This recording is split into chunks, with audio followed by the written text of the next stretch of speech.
A popular brand of butter is disappearing off the shelves temporarily because of something called forever chemicals. Plus, our tests found concerning levels of cadmium or lead, two toxic heavy metals, in most of the dark chocolate bars we tested. Consumer Reports found heavy metals in a lot of dark chocolate brands. Find out how much you'd have to eat to really be at risk for health problems. And these two bottles of ketchup from the US and the UK seem almost identical. But wait until you see the difference in their ingredients. Today, we're chewing on what's really in your food. Let's dig into it. When we go to the grocery store, we're used to checking all kinds of labels, from that expiration date to the calorie count also. Yeah, now some doctors want you to look for another label, one that says no PFAS. Dina Demetrius digs into why it could be important to your health. It's as natural as the day my great-grandfather made the butter. Irish Kerrygold butter is prized by many consumers for its grass-fed goodness. But what consumers may not have realized, that grease-resistant wrapper contains per- or polyfluoroalkyl carbons, PFAS for short, a toxic artificial compound. They last forever. They're called the forever chemicals because they're very persistent. University of Notre Dame biochemist Graham Peasley co-authored studies on PFAS. His team uses a special particle accelerator to test fluorine levels in products. They are used in over 1,600 different industrial processes and products. They make Teflon pans non-sticky. They make clothing waterproof.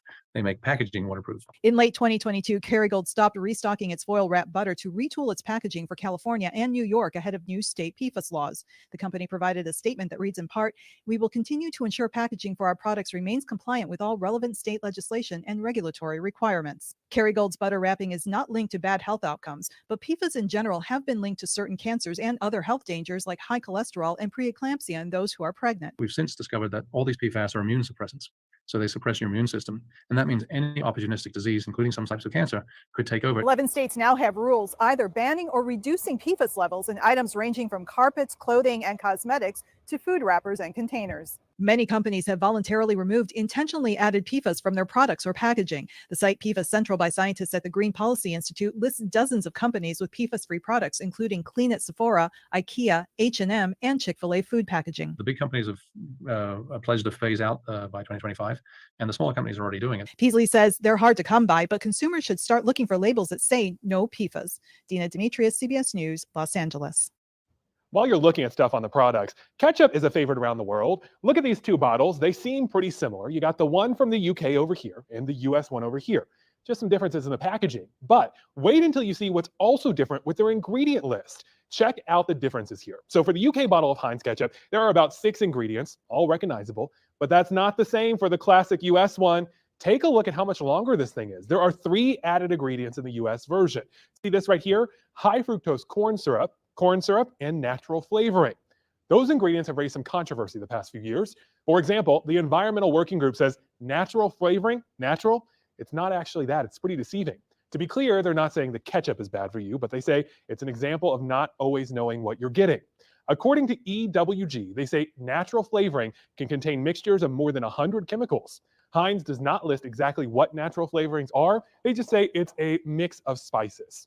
Now, today, there are more than 10,000 chemicals and additives allowed in food in the United States, often in small amounts.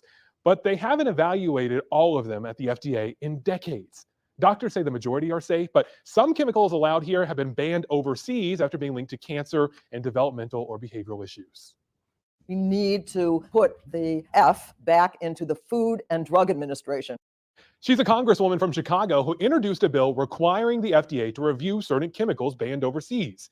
If it passes, it would close what's known as the GRAS loophole, chemicals generally recognized as safe. She says this allows companies to skip an extensive safety review when adding many chemicals to food. Well, the congresswoman says we are far behind other countries in food regulations. Right now in California, there's a proposed legislation that would ban 5 common chemicals from all foods that are sold. California would be the first state to do this, and that could then trickle down to other places. It's not just chemicals, though. There are also heavy metals to watch out for. A new Consumer Reports investigation reveals a dark side to some of your favorite dark chocolate. Our tests found concerning levels of cadmium or lead, two toxic heavy metals, in most of the dark chocolate bars we tested. Consumer Reports tested 28 dark chocolate bars, and the results? For 23 of the bars, eating just an ounce a day would put an adult over a level that CR's experts and public health authorities say may be harmful. Long-term exposure to heavy metals can cause kidney damage, hypertension, and reproductive issues. Don't just assume that organic is better. CR's test found that organic dark chocolate was just as likely to have concerning levels of heavy metals as other products. Okay, growing up, we were always told chocolate wasn't the healthiest option anyway, but fish is supposed to be one of the best things you can eat. Except doctors say some kinds could have high levels of mercury that could cause some problems. Possible health risks from mercury include impaired brain function, loss of smell, and developmental delays in children. If you have a high mercury level while the brain is developing in a fetus, there can be cognitive issues later in life. So we're very cautious in developing brains. So that is, young children and pregnant women especially need to keep mercury away from those neurons that are developing. CBS News medical contributor Dr. David Agus says certain fish have more mercury. It's the larger fish and the deeper fish where you get the mercury. Swordfish, tuna, and other big, deep fish have higher levels of mercury, very little mercury, for example, in salmon and trout and other smaller fish that are at the surface. So for typical adults, it's best to not eat those fish too often. You can have 1 to 3 servings a week of tuna, and as an adult, it would be very safe. The doctor says, as always, moderation is key. We're trying to consume safe and healthy foods.